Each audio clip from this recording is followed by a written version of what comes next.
Hello friends, daily current affair की series में आपका स्वागत है। जैसा कि आपको हमने प्रॉमिस किया है कि हमारी ईसीएस की जो टीम है वो प्रतिबद्ध है कि आपके एग्जाम से रिलेटेड आपकी जो भी रिक्वायरमेंट है उसको हम हर तरीके से पूरा करेंगे।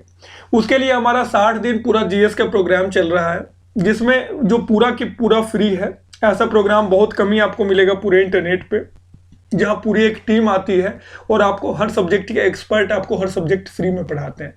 उसमें कल 1857 की आनंद सर की क्लास आई थी, आप उसको जरूर देखें। मैं आपको चैलेंज करता हूं कि अगर आपको उतने तरीके से उतने कम समय में 1857 के बारे में पूरी कहानी भी समझा दी गई हो, सारे कंसेप्ट क्लियर करवा दिए गए हो, सारे फैक्ट बता दिए गए हो, और कई बुक में जब आपको जो चीजें नहीं मिलेंगी वो सिर्फ एक जगह मिल गई हो, ऐसा इंटरनेट पे शायद ही कहीं उपलब्ध होगा। उतनी बढ़िया क्लास आपको बहुत मुश्किल से मिलेगी, आप देखें। और हम सिर्फ एक वीडियो नहीं बनाते, हम पूरी की पूरी हिस्ट्री पढ़ाते हैं, पूरी की पूरी ज्योग्राफी पढ़ाते हैं, हर सब्जेक्ट पूरा का पूरा करवाते हैं। उसी को ध्यान में रखते हुए हमने सोचा कि करंट अफेयर जो हर बच्चे की डेली की नीड है उसको प्रतिदिन लाया जाए। तो हम क्या करते हैं, 20 से 25 मिनट में आपको दिन भर की सारी महत्वपूर्ण खबरें एक साथ में 10 इंपॉर्टेंट क्वेश्चन जो पिछले 10-15 दिनों की खबर से रही हो या 2-4 दिनों की खबर से रही हो, वो हम आपको टेस्ट करने के लिए लास्ट में देते हैं। ठीक है। उसके अलावा हम अभी प्लान कर रहे हैं कि प्रीवियस ईयर क्वेश्चन की प्रैक्टिस करना बहुत ही महत्वपूर्ण हिस्सा है तैयारी का। तो क्या वो लाया जाए? तो उसके लिए हम लोग प्रतिबद्ध हैं। हम सोच रहे हैं कि क्या उसकी आवश्यकता है। अगर आवश्यकता है तो हम प्रतिदिन उसको लाने की कोशिश करेंगे और हम लाइव आकर उसको लाने की कोशिश करेंगे। खैर, अभी फालतू की बातों से ज्यादा समय बर्बाद ना किया जाए और आपको लाइक शेयर सब्सक्राइब कमेंट वाले डायलॉग के साथ में बताते हुए आपको हम आगे चलते हैं। तो क्या है भैया, ये रेल दिख रही है आपको, है ना। भारतीय रेलवे का पहला गति शक्ति कार्गो टर्मिनल। ठीक है, पहला गति शक्ति कार्गो टर्मिनल भारतीय रेलवे का, ये कहां से बना, क्या हुआ है, ये हम देखते हैं। पूर्वी रेलवे में आसनसोल मंडल है। ठीक है, ये बंगाल में है, आप लोगों को पता होगा। पूर्वी रेलवे में है ये। भारतीय रेलवे के पहले गति शक्ति कार्गो टर्मिनल का उद्घाटन किया गया है। क्या है? गति शक्ति कार्गो टर्मिनल। ये सारी फैक्ट आपको याद रखने हैं। भारतीय रेल के आसनसोल डिवीजन ने गति शक्ति मल्टी मॉडल कार्गो टर्मिनल पर प्रधानमंत्री के गति शक्ति विजन और रेल मंत्रालय की नीति के अनुसार थापर नगर झारखंड, ठीक है, थापर नगर कहाँ है? झारखंड में। वहां पे क्या हुआ है, मैथन पावर की एक निजी साइडिंग को सफलतापूर्वक चालू कर लिया गया। थापर नगर झारखंड मैथन पावर की एक निजी साइडिंग है, उनको खुद की रिक्वायरमेंट के लिए, वो पब्लिक के लिए या दूसरे लोगों के लिए ओपन नहीं होगी, वो चीज की भी शुरुआत की गई है। और गति शक्ति मल्टी मॉडल कार्गो टर्मिनल ये तो बनाया ही गया है, जो मुख्य मुद्दा आज का। ठीक है। उसके अलावा दिसंबर 2021 में जीसीटी नीति की स्थापना के बाद से यह भारतीय रेलवे द्वारा चालू किया जाने वाला ऐसा पहला टर्मिनल है। लक्ष्य रखा गया था कि हम इस तरह के टर्मिनल बनाएंगे। अब पीएम गति शक्ति सभी राज्य सरकारी सहित राष्ट्रीय बुनियादी ढांचा परियोजनाओं की योजना बनाने के साथ साथ निष्पादन के लिए रेलवे, सड़क, जलमार्ग और विमानन, तो जो भी यातायात के साधन है, क्या क्या हो गया, रेलवे, सड़क, जलमार्ग और विमानन, सब चीज में बुनियादी जो ढांचा है उसको मजबूत करना, उसमें इंफ्रास्ट्रक्चर को ज्यादा स्ट्रॉन्ग करना और सबको आपस में समन्वय करवा देना। ऐसा नहीं कि रोड जो पहुंच रही है तो वो बंदरगाह तक पहुंच ही नहीं रही है, रेलवे जा रही है लेकिन वो बंदरगाह से पहले खत्म हो रही है, रेलवे और एयरपोर्ट का कोई कॉम्बिनेशन नहीं है। तो उस तरह की चीजों ने सबका समन्वय हो आपस में, वैसी चीजें करवाना है। गति शक्ति पहल ने रेलवे और सड़कों सहित भारत के 16 मंत्रालय विभागों को एक साथ लाया। तो इसमें सारे मंत्रालय धीरे धीरे एक साथ आ रहे हैं कि सिर्फ हम अपना काम नहीं देखेंगे रेलवे, हम देखेंगे कि हम कहां तक ले जाकर छोड़ें कि अगला वहां से कर देगा, ताकि पूरा सिस्टम, क्योंकि जो मूवमेंट कर रहा है उसको इससे मतलब नहीं है कि रेलवे से जाऊं या ट्रेन से जाऊं, उसको मतलब है मेरा सामान आराम से एक जगह से दूसरी जगह पहुंच जाइए। मैं खुद अगर जाना चाहता हूं तो आराम से पहुंच जाऊं, ये नहीं कि रेलवे स्टेशन से उतरे और हमें बस पकड़ने के लिए या ऑटो पकड़ने के लिए पता नहीं कितना दूर चलना पड़े या एयरपोर्ट के लिए परेशान होना पड़े। तो उन चीजों की कनेक्टिविटी पर ध्यान दिया जा रहा है। ठीक है। MSME innovative scheme. पिछले 4-5 दिन से जब से मैं ये सीरीज लाया हूं, आप लोग देख रहे होंगे एमएसएमई डिपार्टमेंट हर दिन किसी ना किसी वजह से न्यूज में है। एमएसएमई डिपार्टमेंट में 3 योजनाएं लागू की थी, जो कि मैंने आपको प्रीवियस क्लासेज में 3-4 दिनों के अंदर में बताई हैं। उन योजनाओं का नाम आपको कमेंट बॉक्स में बताना है। वो योजनाएं महत्वपूर्ण है, सीधे शब्द आ जाएगा, सीधे नाम आ जाएगा, किस लिए वो योजनाएं लागू हुई हैं और किस डिपार्टमेंट ने लागू किया है। वहां पे आप गलती करके आ जाएंगे, तो इस तरह की गलती ना करें और सीरियसली ले मेरी बातों को और कमेंट में जरूर लिखें, ठीक है। केंद्रीय मंत्री एमएसएमई मंत्री कौन है? नारायण राणे, इनका बार बार नाम आ रहा है। के लिए उष्मायन, डिजाइन और बौद्धिक संपदा अधिकारों आईपीआर के आसपास मौजूद उप योजनाओं के संयोजन के रूप में एमएसएमई इनोवेटिव स्कीम लॉन्च की गई है, ठीक है। यह क्या है? नवोन्मेष गतिविधियों के लिए एक हब के रूप में कार्य करेगी। जो नई नई इनोवेटिव आइडियाज आएंगे, एक्टिविटीज होंगी, जहां से चीजें ग्रूम करेंगी, बढ़ेंगी, तो उन चीजों के लिए हब के रूप में काम करेगा, जो हब उनको प्रदान करेगा, जिससे विचारों को व्यावसायिक प्रस्ताव में विकसित करने की सुविधा होगी। तो जो प्रैक्टिकली पॉसिबल चीजें हैं उसको व्यावसायिक रूप से, कमर्शियल तरीके से उसको इस्तेमाल किया जाएगा, बिजनेस का रूप दिया जाएगा। यहाँ पे ये फायदा होगा, समाज को लाभ होगा, बताने की आवश्यकता है नहीं, ठीक है। एक चीज और हुआ है, एमएसएमई आइडिया हैकाथलन, ठीक है। आइडिया हैकाथलन 2022 का शुभारंभ भी किया गया, ठीक है। आइडिया हैकाथलन किसके द्वारा किया गया है? एमएसएमई के द्वारा। दिल्ली में आयोजित पूसा कृषि विज्ञान मेला, पूसा कृषि विज्ञान मेला की शुरुआत हुई है। कहाँ पे हुआ है? दिल्ली में। पूसा एग्रीकल्चर यूनिवर्सिटी कहाँ है? दिल्ली में, आप लोग जानते हैं।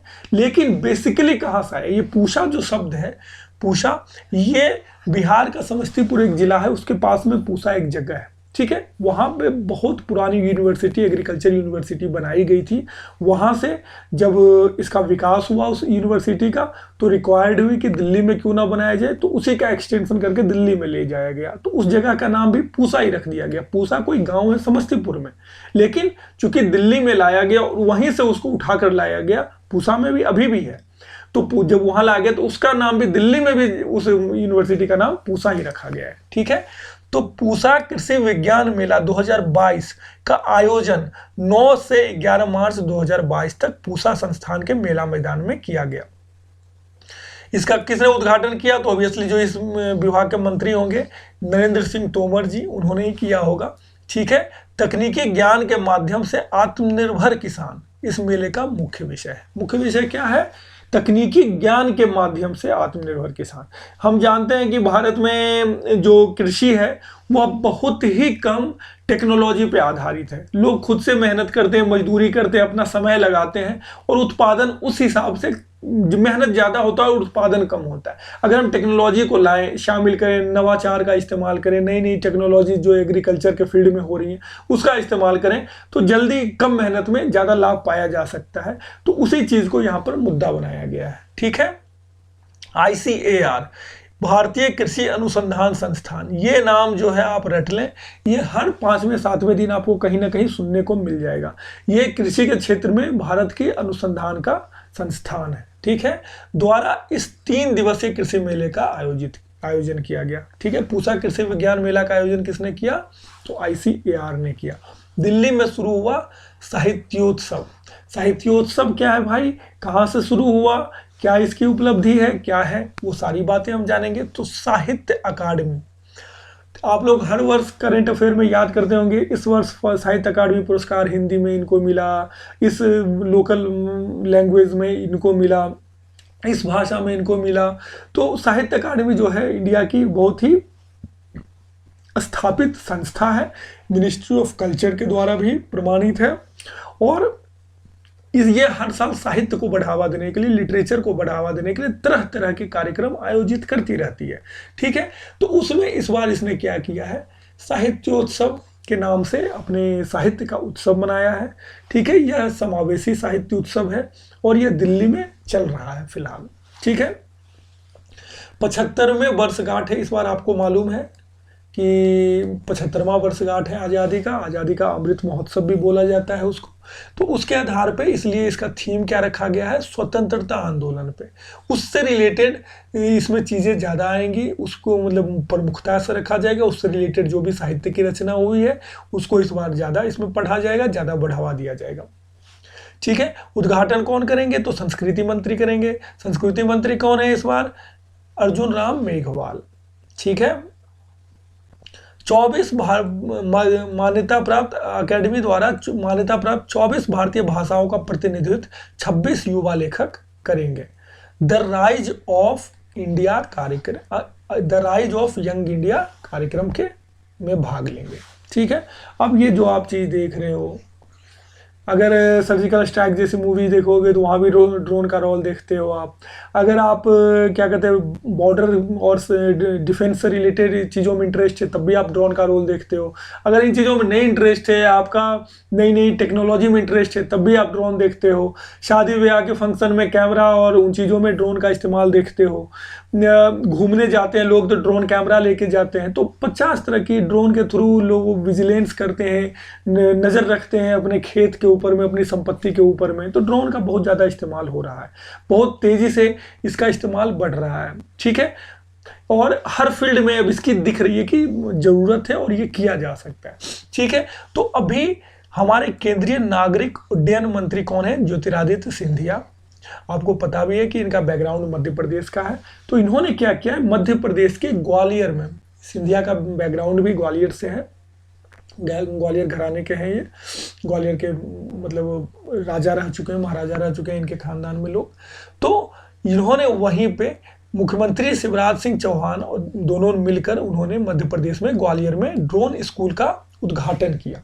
ठीक है, और इनका लक्ष्य है कि सिर्फ मध्य प्रदेश में 5 ड्रोन स्कूल खोले जाएंगे। ग्वालियर में हो गया, भोपाल, इंदौर, जबलपुर, सतना, मतलब जितने बड़े शहर हैं मध्य प्रदेश के लगभग सभी में, सतना तो उतना बड़ा भी नहीं है, तो वहां भी ड्रोन स्कूल खोले जाएंगे। ठीक है, इससे क्या किया जाएगा सॉरी, इसमें क्या किया जाएगा, लोगों को ट्रेनिंग दी जाएगी। ठीक है, हर महीने 5 ट्रेनिंग दी जाएगी कुछ बच्चों को चुन कर। ठीक है, तो लगभग साल में लगभग 50 बच्चे यहाँ से पास करेंगे। 50 बच्चे वो एक्सपर्ट होंगे इसमें ड्रोन के रिलेटेड, उनको बहुत आसानी से इस चीज़ की वजह से रोजगार मिलेगा।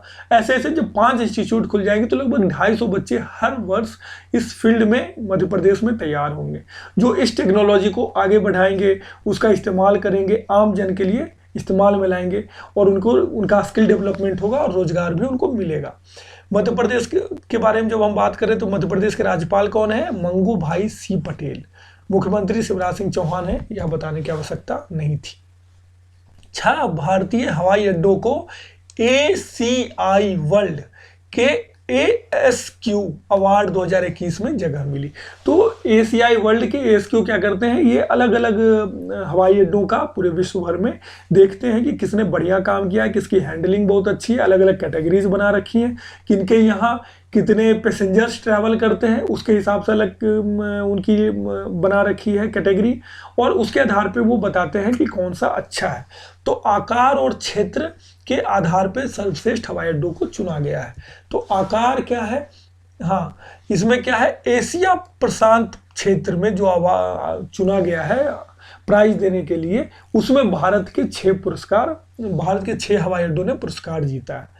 किसके लिए, अपनी क्वालिटी और उत्कृष्टता के लिए। 33 मानकों पे ये ध्यान देते हैं, 33 फैक्टर मापदंड बना रखे हैं, उसके आधार पर देखते हैं किसने बढ़िया परफॉर्म किया। तो भारत के जो इस बार सेलेक्ट हुए हैं, जिनको मिला है, उन सभी का नाम मैं पढ़ूंगा। तो पहली श्रेणी है, इसमें अलग अलग श्रेणियों में दिए जाते हैं, जिसमें 40 मिलियन, ठीक है, मतलब लगभग 4 करोड़ से ज़्यादा यात्री प्रतिवर्ष यात्रा करते हों। तो ये पहला मिला है छत्रपति शिवाजी महाराज अंतर्राष्ट्रीय हवाई अड्डा मुंबई को, ठीक है, इनको लगातार 5वां वर्ष मिला है। और इंदिरा गांधी अंतर्राष्ट्रीय हवाई अड्डा जो नई दिल्ली में है, उसको लगातार 4थे वर्ष मिला है, ठीक है। तो ये था 4 करोड़ से ज़्यादा। अब 1.5 से 2 करोड़ मिलियन, मतलब 15 से 25 मिलियन या 1.5 से 2 करोड़ यात्री प्रतिवर्ष जिससे यात्रा करते हो। तो हैदराबाद राजीव गांधी अंतर्राष्ट्रीय हवाई अड्डा, 5 से 15 मिलियन मतलब 50 लाख से 1.5 करोड़ यात्री वाले हवाई अड्डे। कोचीन और अहमदाबाद ये दोनों जो हवाई अड्डे हैं उनको मिला है इस श्रेणी में।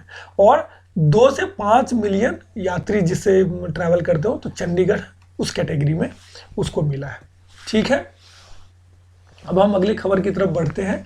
आरबीआई ने यूपीआई 123 पे और डीजी साथी को लॉन्च किया है। किसने लॉन्च किया है? आरबीआई ने। आरबीआई के ये खुद का होगा, ठीक है। भीम ऐप आपके पास ऑलरेडी है जो यूपीआई में आपकी मदद करता है। आरबीआई ने इस बार थोड़ा अलग निकाला है, यूपीआई 123 पे, ठीक है। तो किसी भी मोबाइल से, खास करके अगर आपके पास में फीचर मोबाइल है, जो अच्छे मोबाइल स्मार्ट मोबाइल्स हैं अगर आपके पास में, तो उसके माध्यम से आप यूपीआई 123 पे के थ्रू ट्रांसफ़र कर सकते हैं, मनी ट्रांसफ़र कर सकते हैं। ये आरबीआई का खुद है तो इस पर आपको भरोसा ज़्यादा हो सकता है।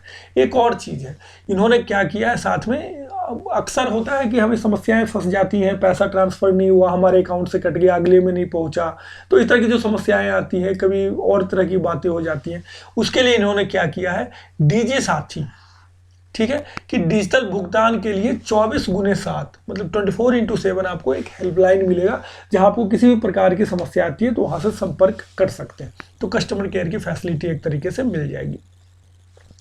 यूपीआई 123 पे फीचर फोन के उपयोगकर्ताओं को भुगतान करने के लिए यूपीआई का उपयोग करने का विकल्प देगा, ठीक है। वो बातें मैंने आपको बता दी। चार विकल्प प्रदान करता है पेमेंट करने का, ठीक है।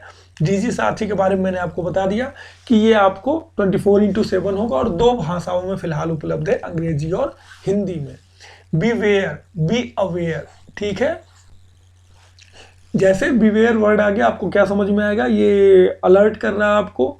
तो किसी प्रकार की धोखाधड़ी हो रही हो, वित्तीय धोखाधड़ी, जो कि आपको लोग जानते हैं, हर दूसरे दिन, 5वें दिन, महीने में एक आध घटना किसी न किसी की सुन जाते होंगे कि फलाने के साथ में भैया ऐसा हो गया, उसके अकाउंट से इतने पैसे कट गए, उसको एक फ़ोन आया, उसको एक लिंक मिला, उसने यहाँ बात की, उससे OTP मांग लिया गया, ऐसे ऐसे करके पता नहीं कितने तरीक़ों से फ्रॉड होता है, ठीक है। तो इसके लिए एक पुस्तिका जिसमें जितने तरीके, जो आम तरीका है फ्रॉड का, उसके बारे में एक पुस्तिका बनाई गई है और आरबीआई ने उसको जारी किया है। आप उसको पढ़ सकते हैं, पढ़ने के बाद में आपको पता चलेगा इस तरीके से फ्रॉड होता है, तो आप उससे बच सकते हैं, ठीक है।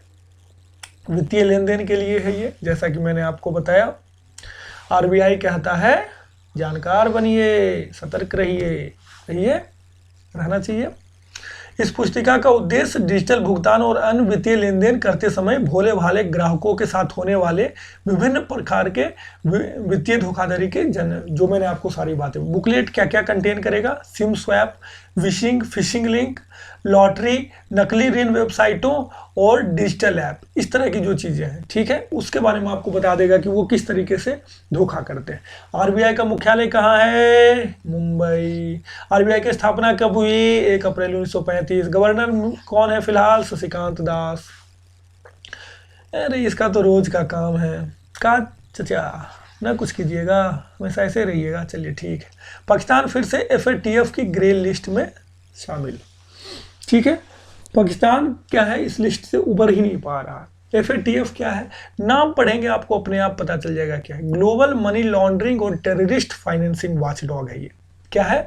मनी लॉन्ड्रिंग और टेररिस्ट को फाइनेंसिंग करने के लिए अगर कोई इस्तेमाल कर रहा है तो उस पर ये नज़र रखती है। इसका नाम है फाइनेंशियल एक्शन टास्क फोर्स, ठीक है। तो ये इन्होंने पाकिस्तान को पता नहीं कब से, बहुत लंबे समय से ग्रे लिस्ट में डाल के रखा है, क्योंकि ये मनी लॉन्ड्रिंग का भी इनके साथ में मुद्दा रहता है और टेररिस्ट फाइनेंसिंग का भी इनके साथ में मुद्दा रहता है। टेररिस्ट को ये सपोर्ट करते हैं, अपने तरीके से पैसे देते हैं।